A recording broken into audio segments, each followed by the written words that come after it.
Hello everyone, welcome back to a new video. Today I want to do a 3D bloom and I've mixed my white. I used the Pigment Drop White and now I need to think, Manila Green from Etter Art, and I will be dropping Manila Green and Amaranth resin ink into my mold as well, but you will see it in a second. The resin I'm using here is the Ultracast Resin. It's a high viscosity resin, and what I forgot to tell you, I also added a little bit of the interference pearl from Etter Art into my resin. So the Ultracast is already in the mold. I made sure that there are not any bubbles anymore. Yeah, there was a hair. That's the thing when you have a cat, you know, your hair is sticking everywhere, and yeah, you always need to check your resin that there's no cat hair in there. So that's what I'm doing.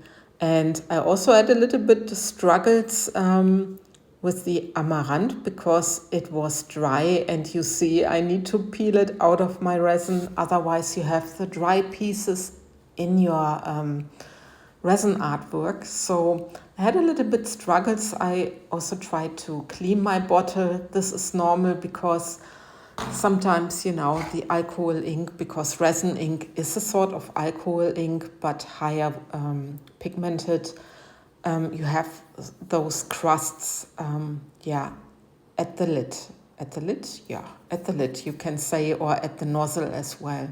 So now I'm dropping my amaranth color into the mold. Just do it randomly.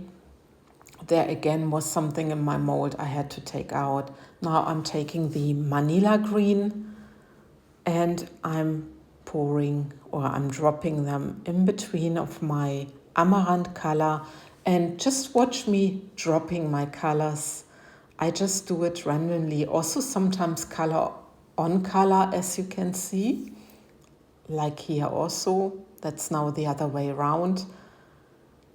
First the Manila Green, then the Amaranth, and with the other drops I did the Amaranth first and then the Manila Green. So it's just what I do, what I just decided to do. So I'm never making a big plan before I'm pouring. Some ideas really come during pouring.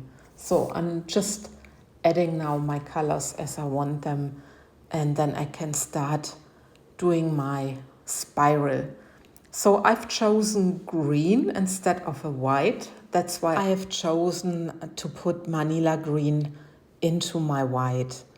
So now I'm also making sure that I just use the dotting tool and just make a little bit of a pattern. I'm never sure if this makes really sense. Maybe it does, to give your piece on the other side a different effect. But it always looks nice, and it's so satisfying doing this, and just playing around a little bit. So, but this is now the pattern I'm happy with, and then I can soon start pouring my spiral in the green, and it looks like pistachio green somehow. I really love this color, and I'm starting my spiral from the center, and you see I'm pouring rather thick, not too thin. And of course, like always, I'm hoping that my flower will turn out without any ugly blobs. I think there are differences between the blobs. Sometimes you have really nice blobs which give your piece a really 3D effect, and sometimes you have these ugly blobs which don't really match to what you are doing. It happens to me, it happens to everyone, so never worry about it. So my spiral is done. I give it a quick torch, and by the way, I didn't fill my mold up till the rim. I only filled my mold half the way because I want to shape it as a bowl later. I'm into bowls at the moment, and I just didn't want to have it too thick. So now I'm thinking on how to draw my petals, and I'm just doing the normal, going from the outside to the inside. You see it. Just 4 petals, then I divide them completely into 8 petals, and so on. I just love this, and I just love to take my time to relax while doing this. You don't need to rush, really not. Just take your time and enjoy what you are doing. So now it's almost done, just the last 2 petals, I think. And then I was debating, because I don't always like to put my stick from the center to the outside to have the opposite petal as well, if you know what I mean. But in this case, I thought it looks a little bit boring. So I was debating, you see that I was hesitating what to do.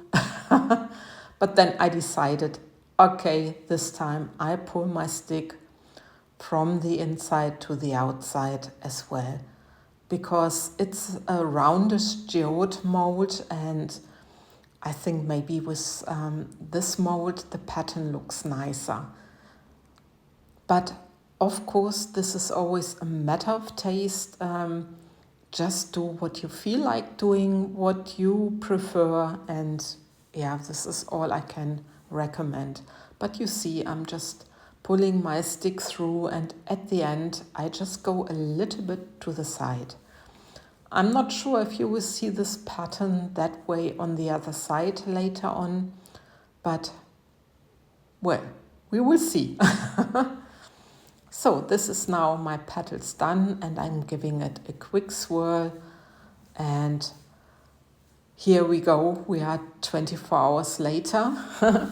And I can demold, and I'm very curious. You see how the resin worked, but it didn't pull completely through the center. So it has a little bit a pattern on the pouring side. But let's have a look. And look at that. I'm really happy, my petals closed. The blendings are amazing, and I love the green and the amaranth. It's very beautiful color combination, I think. So, and I decided to make a bowl from this. So I'm showing you a little bit of an older video, which I've done only maybe 2 weeks ago. But this is basically what I also do with my geode tray. So it's not always convenient to put my camera stand in the kitchen. That's why I'm using this picture, this little movie. So I don't need to repeat it again. So I hope you don't mind.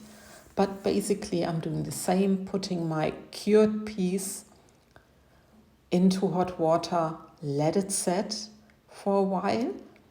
Then I'm just looking how bendy it is. Yeah, it can still have a couple of minutes, so I really made it faster, the video, so you can see. Now I'm preparing my towel or my tablecloth, and then I'm just drying my little piece, and then I can bend it, and I can use a duct tape. I'm very thankful for everyone who corrected me, because I said the last time masking tape, it's a duct tape, is of course a lot stronger than a masking tape. And this is what I'm using to shape my bowls. And I think this is a great way to make your bowls. And yeah, because I don't have any wrinkles anymore. Before I only waited maybe 12 hours, 14 hours till it cured my resin, but it was still bendy. But when I was then shaping my bowls, they always had like wrinkles, and I didn't like it. You can of course also use the heat gun to warm up your piece, but I think it's so easy with this technique, and I really love it using the hot water. So you see, you need to adjust how you want to have your piece, and then you just let it cure for another 24 hours. And here is, for instance, my final result of my flower, the green and like dark pinkish flower bowl. And I also gave it a golden rim, so I'm really loving it. I hope you love it too, and I thank you for watching. Take care, guys. Bye bye.